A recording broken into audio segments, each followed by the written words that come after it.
Nairobi City is among the fastest growing cities in Africa.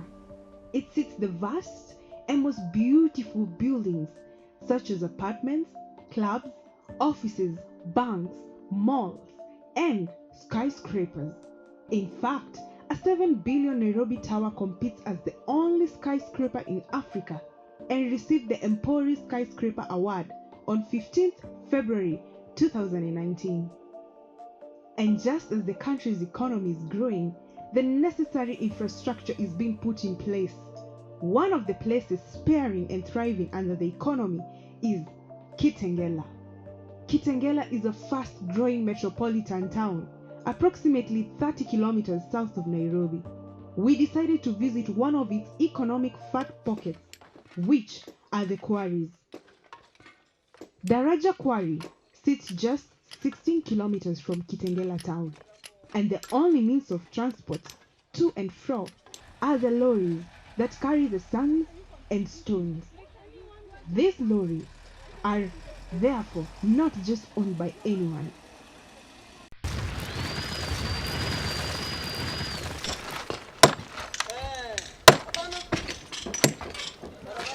Now, one of the businesses that brings money to Kenya is mining. Here we are in Kitengela, among the very many places where human beings get food to eat. There are so many people who are involved in this business, and we've come here to interview about the challenges they experience, the kind of days they have, what they go through, the sweat it takes to do a mining business. Work with us as we interview them. Different kind of things. Where do they get their food from? Who are they? Do they have families? Are they paying taxes? How is the environment? Are they covered by health? So follow us as we continue asking them questions of different kinds. But as much as this domain looks like a destitution, there are many people who depend on these quarries for provision of a livelihood and are actually motivated to come to work daily. Meet Patrick Wafula, a 30-year-old man. Na mimi ni fundi. Na napenda sana hii job yangu. Nilianza kwa mjengo nikajua mawe hii ni 699. Ndio nikatoka hapo nikaingia kubeba hizo kuweka nje na nikakuja nikajua. Bidii tu. Mimi kazi yangu sioni kama ni mbaya. Naipenda, naadisha nasomesha. Hapa tu. Na tena si kazi ya kupimiwa. Atikuja saa 12 funga saa 11. Saa hii nikitaka naweka yangu naenda. Hakuna mtu kuniuliza. Hii ni freedom. Na hata sasa hivi napenda kazi yangu. Ukinipeleka kampuni siwezi. Juu yangu nimezoea saa hii nipewe niende. Ndio sasa pale utaniambia mwisho wa mwezi na mimi siwezi hiyo. Juu hata nikipiga zile mahesabu za kampani pale kama EPZ. Utapata mtu ni 13k per month. Na mimi hapa nikinyorosha hii saa hii ngiri moja, which means 30 days niko na 30. And over. Na nikiwa nimependa si chini hivi. Saa hii napadilia, lakini nikifika kama hapo naweza tembea na ngiri na 500 kwa siku na ni masaa 6, 7, saa 8 nimefunga naenda.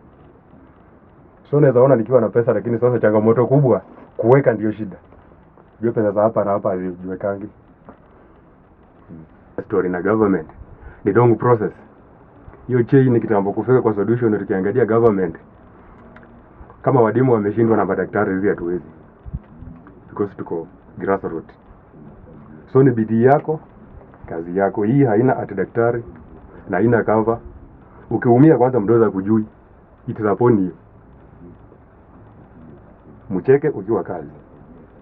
Ukipiga tu simu niko mgonjwa, hiyo simu na off. Wewe una faida. So hapa ni bidii yako na kujua chenye unafanya. Some of the women, often who end up to be their second wives, come to serve them melons, bananas, and tea as they continue working. If lucky, they can even get them for free, or and a small token at the end of the month is given to these women.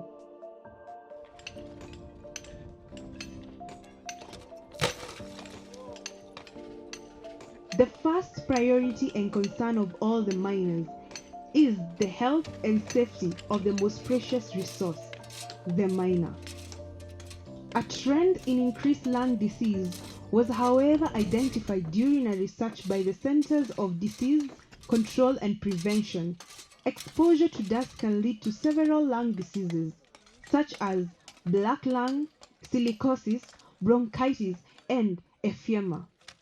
But who is able to finance and educate these miners on it? Sasa unaweza kuwa unapiga mawe kidole ukate na mawe kidole kama sunai ukate na mawe hivyo, sema mawe itoke juu kwa mti, wengi wamekufa. Tena kazi ni mzito. Hizo ndio mimi. Hii ni kama tu kibarua. Naweza toka nifanye hapa kukosa kazi unaenda pale. Yaani sura ni mingi. Hadi jana uliniambia uko. Naweza toka bado hapa niende.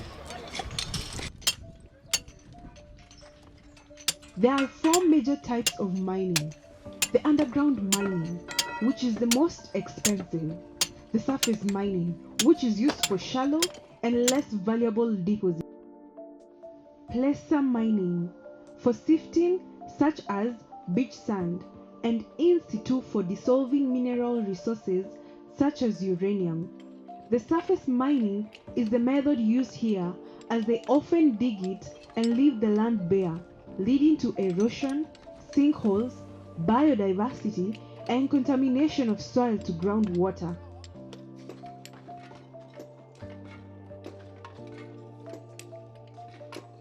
Kama mimi saa hizi unasikia nikwambia nalia macho. Ndio moja haioni. Sasa kuna mwezi ya Disemba ilinigonga hii jicho ingine. Kama kufanya sasa ni ngumu. Mambo kama hiyo. Hii kazi yenyewe iko na faida na faida ni kidogo. Kulingana na zile expenses unatumia kitambo mawe zije kuwa tayari kuuza. It's lunchtime. Some of the miners are tired.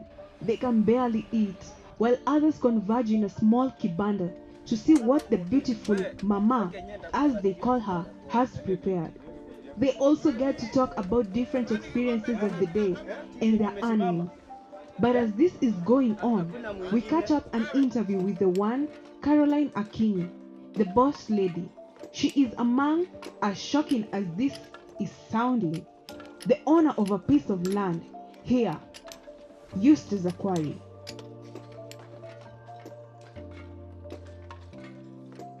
Nimeolewa, niko na watoto wawili. Venye niliwaambia, mmoja ako secondary, mwingine ako 6. Na mzee mimi nafanya hivi wakali ya huko, mzee anafanya juu wakali Kitengela. Hii kampuni yetu inakuanga Shauri Yako company. Hata in case tuseme mtu ndiye ameumia kwa kware yangu, sasa mimi tu nione ati fulani ameumia, nishughulike ile tu ya yenyewe, huyo ni binadamu, nichukue ati nampeleka usi kama fundi wangu. Ama mimi nikiumia, mtu tu aone ati hapana, mtu hawezi umia karibu na wewe. Lakini si huko ati ni guarantee ati kuna kitu kuna guarantee ati umeumia ati ni lazima nini. Hiyo haikuangi huko. Alafu sisi huko kwa kware sasa ni venye tunakuanga tumeshirikiana.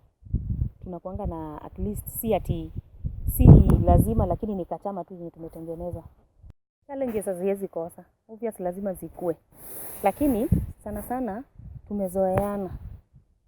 Na obvious hakuwezi fanya, hata kwa kampuni utapata wanaume wako peke yao, utapata wamechanganyika. Ni venye tu unajua vituko lazima zitakuwa. Juu wengi wako huku utapata wengine wamesoma, wengine hawajasoma. Na unajua tu kuna tofauti, utapata maybe ama mwingine amekuona, amekutamani. Unaona? Ama mwingine amekuona. Kuna venye lazima utapata tu moja mbili matusi tu vitu tudogo, lakini si tumezoeana sana sana. Wageni sasa kama nyinyi venye mmekaa, nyinyi ndio mnaweza pitia vitu kama hizo, lakini si tumewazoea tuonange ni kitu. Challenges zingine unaweza pata ni kwa mafundi, labda umempatia do, ametoroka na pesa yako. Kama sasa kama tuseme labda sasa huyo venye mmepata hapo, huyo ni mtu mwenye nilimpea kazi last year. Sasa hii ndiye amekuja unajua unamhanda hizi fanya kazi kwa kwari ya mtu mwingine, lazima kulipa ile pesa yako ndiye aende kazi ya mtu mwingine. Na pia baada akiwa hapo pia hizi fanya njaa, lazima ufanye nini? Lazima muongezee pesa tu akiendelea na kufanya vitu kama hizo. Tunapitia, alienda na pesa last year, ulimpea pesa ameenda nayo tena amerudi, so alienda na pesa yako, sasa inakurudisha nyuma kidogo. Unaelewa? Hizo ndio challenges zenye tunapitia.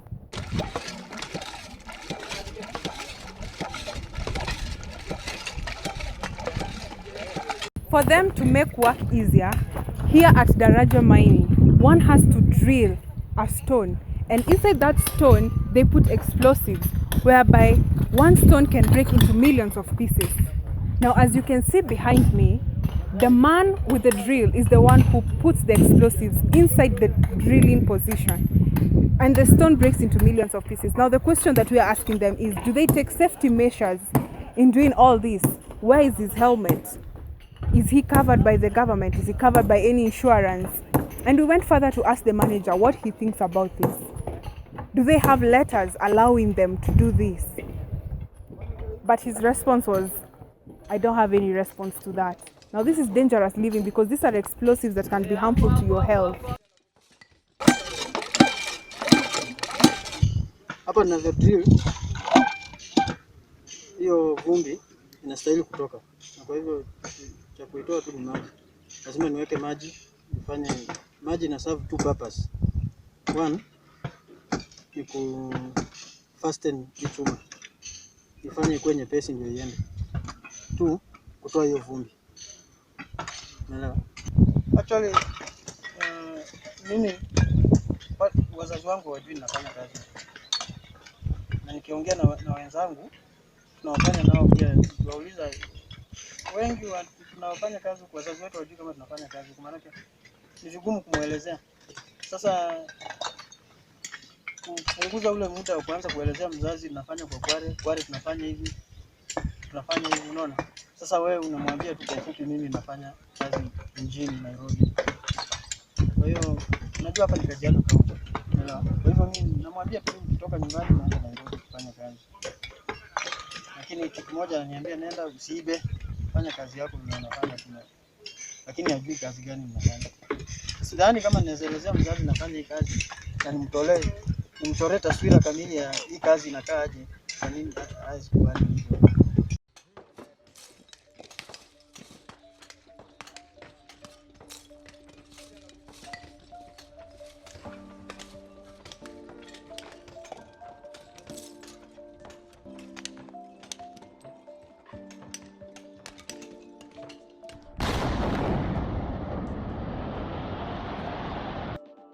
Just as there is a boss lady, there is also a manager who acts as the caretaker of all the pieces of land in this area. As not many bosses come close to the investment, he is in charge of knowing every employee and what they go through daily, and we decided to have a sit down with him. Yenye tu una rent kama nyumba, unakujaga unapimiwa, una rent kama 25 foot kwa 10,000 na rent per month. Hii sio biashara na kupea unaenda unakaa nayo wiki mbili ama tatu, hapana. Hii ni kama umeuza hiyo mawe unalipwa, ama kama sio kulipwa leo unalipwa jioni. Unaona kama hii mchanga tunaona hii. Tunaona venye hata ile haitaachwa, unajua sasa bado shamba ni ya mwenyewe hata ikitolewa hiyo mawe. Kwa hivyo ile kitu atafanya labda atakuja atandaze hiyo mchanga huko chini. Ndio unaona wanaiweka huko, wanabisha baadaye watakuja watandaze. Kama ikajua haitakuwa, unajua sasa kama hapa sio shimo. Wewe jiona kama ni nini. Lakini sasa mbaya ni mahali taenda. Ifikie mwenyewe akatae na shamba yake. Sasa unajua itakuwa na hiyo nini. Some of the lorries transport the stones to go build houses, but this is, however, not a huge income roadmap. We found out the biggest profit-making businesses are the big cement companies surrounding Kitengela town, such as Bamburi Cement, Mombasa Cement, and this specific lorry was driving into Savannah Cement Company. They actually sometimes own the lorries or buy the lorries and hire them out.